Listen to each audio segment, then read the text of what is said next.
बड़ा दुख हुआ। वे सोचने लगे, हाय, हमारा सारा जन्म भगवान का भजन किए बिना ही व्यर्थ बीत गया। तब मनु जी ने अपने पुत्र को जबरदस्ती राज्य पर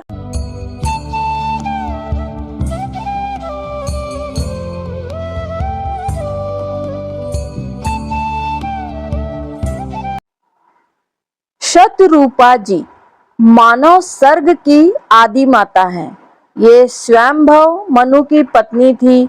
मनु और शतरूपा से ही मानव सृष्टि का आरंभ हुआ। श्रुति भी कहती है, ततो मनुष्या अजायंत। मनु और शतरूपा दोनों ही ब्रह्मा जी के शरीर से उत्पन्न हुए हैं। दक्षिण भाग से मनु का और वाम भाग से शतरूपा का प्रादुर्भाव हुआ है। बृहदारण्यक उपनिषद में बतलाया गया है कि केवल मनुष्य ही नहीं, सैकड़ों प्रकार के पशु भी इन्हीं दोनों की संतान है। शतरूपा इच्छानुसार रूप धारण करने वाली तथा संकोचशीला स्त्री थी। अतः प्रथम समागम के अवसर पर इन्होंने सैकड़ों रूप धारण करके अपने को मनु की दृष्टि से छिपाने का प्रयत्न किया, किंतु उन सभी रूपों में मनु ने उन्हें पहचाना और वैसा ही रूप धारण करके उनसे भेंट की। इस प्रकार सैकड़ों रूप धारण करने के कारण ही संभवतः उनका नाम शतरूपा हो गया। जिन जिन पशुओं के रूप इन्होंने धारण किए, उन सभी के रूप में एक एक संतान छोड़ दी। मानवीय सृष्टि आदि स्रोत मनु से ही आरंभ हुआ। उन्हीं के नाम पर संसार के नर और नारी मानव कहलाते हैं। स्वयंभू मनु ब्रह्मावर्त के राजा थे। सब प्रकार की संपदाओं से युक्त बहिष्मती नगरी उनकी राजधानी थी, जहां पृथ्वी को रसातल से ले आने के पश्चात शरीर कपाते समय श्री वराह भगवान के रोम झड़कर गिरे थे। ये रोम ही निरंतर हरे भरे रहने वाले कुश और काश हुए, जिनके द्वारा मुनिजन यज्ञ में विघ्न डालने वाले दैत्यों का तिरस्कार करके भगवान यज्ञ पुरुष की आराधना करते हैं, बर्हिश करते हैं। कुशों को इनकी अधिकता होने के कारण मनु की वह नगरी बहिर्मशीपुरी के नाम से प्रसिद्ध हुई। उसी पुरी में महारानी शतरूपा के साथ मनु जी निवास करते थे। प्रतिदिन प्रेम पूर्ण हृदय से भगवान की कथाएं सुनना उनका नित्य नियम था। वे दोनों दंपति भली भांति धर्म का अनुष्ठान करते थे। आज भी वेद उनकी मर्यादा का गान करते हैं। मनु और शतरूपा के 2 पुत्र और 3 कन्याएं हुई।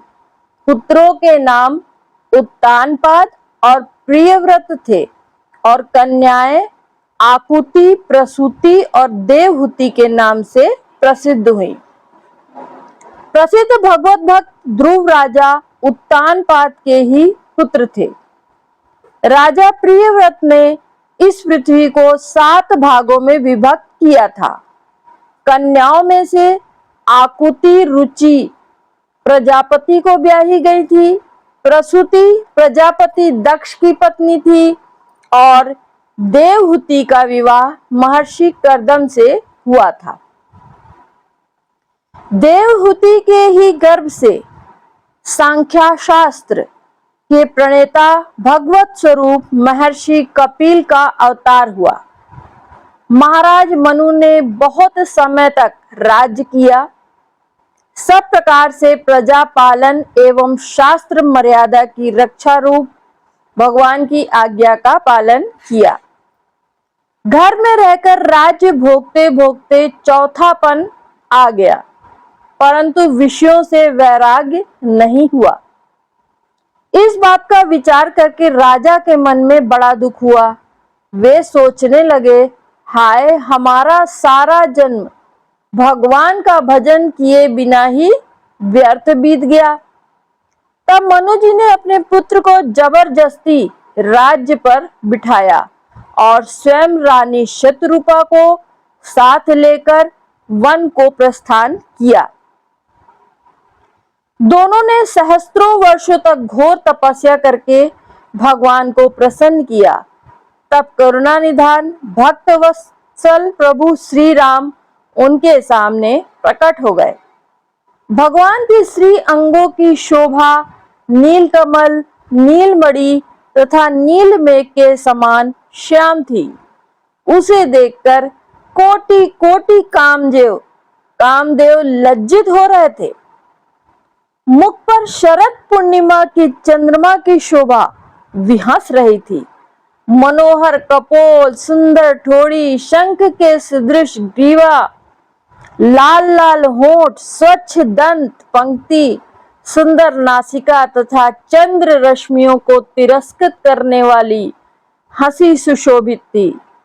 नेत्रों की छवि नव विकसित और कमल के समान सुंदर थी। मनोहारिणी चितवन जी को बहुत प्यारी लगती थी। सुंदर बाहें, ललाट पर प्रकाश में तिलक, कानों में मकराकृत कुंडल, मस्तक पर किरीट, कारी कारी घुंघराली अलके, वक्षस्थल में श्रीवत्स और वनमाला, गले में पदक और हार तथा अन्य अंगों में भी मणिमय आभूषण शोभा पा रहे थे। सिंह की सी गर्दन, सुंदर यज्ञोपवीत, हाथी की सूंड के समान मनोहर भुजदंड, कमर में तरकस, हाथों में बाण और धनुष सुशोभित थे। पीतांबर की छवि बिजली को लजा रही थी। उदर पर त्रिवली की रेखा देखने ही योग्य थी। नाभि ऐसी लगती थी मानो यमुना जी में भंवर उठी हो। चरण कमलों की शोभा अवर्णनीय थी। श्री रघुनाथ जी के वाम भाग में उन्हीं के समान शोभा की निधि आदि शक्ति सीता जी शोभा पा रही थी। युगल सरकार की यह मनोहर झांकी देखकर मनु और शतरूपा की पलकें ही स्थिर हो गईं। वे एक टक दृष्टि से उनकी रूप माधुरी का पान कर रहे थे। देखते देखते मन अघाता ही नहीं था। दोनों दंपति आनंद निमग्न हो गए। शरीर की सुधि भूल गई। भगवान के चरणों का स्पर्श करके वे पृथ्वी पर दंड की भांति पड़ गए। करुणा में भगवान ने अपने हाथों से उनके मस्तक का स्पर्श किया और तुरंत उन्हें उठाकर खड़ा कर दिया। फिर वर मांगने को कहा।